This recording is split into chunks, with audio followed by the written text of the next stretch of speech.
પ્રધાનમંત્રી જનધન યોજનાની શરૂઆત થઈ છે ત્યારે કેવી આ યોजना છે, કેટલા લોકો એ લાભ લીધો છે તે જણાવવા માટે આપણી સાથે દેના બેંકના અધ્યક્ષ અશ્વિनी कुमार છે।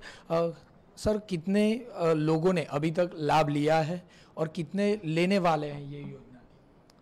जैसा कि आपको मालूम है, माननीय प्रधानमंत्री ने प्रधानमंत्री जनधन योजना 28 अगस्त को लॉन्च की थी, जिसमें गुजरात में 1,22,00,000 हाउस होल्ड कवर करने हैं, जैसे सब हाउस होल्ड के खाते खुल जाएं।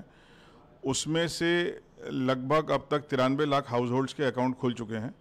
और जब से ये स्कीम लॉन्च हुई है तब से गुजरात में लगभग 8 लाख खाते खोले जा चुके हैं प्रधानमंत्री जनधन योजना में। माननीय प्रधानमंत्री का निर्देश है कि सब हाउस होल्ड 26 जनवरी 15 तक कवर कर लिए जाएं। टूंक में कहीए तो अनेक आशाओं छे, मोदी सरकार थी अनेक आशाओं बैंक सेक्टर ने छे अने सामान्य लोकोने, गरीब लोकोने वधु फायदो थाय तेवी पण शक्यताओं छे। कैमरामेन रोहित त्रिवेदी साथे जिग्नेश पटेल, TV9 अमदावाद।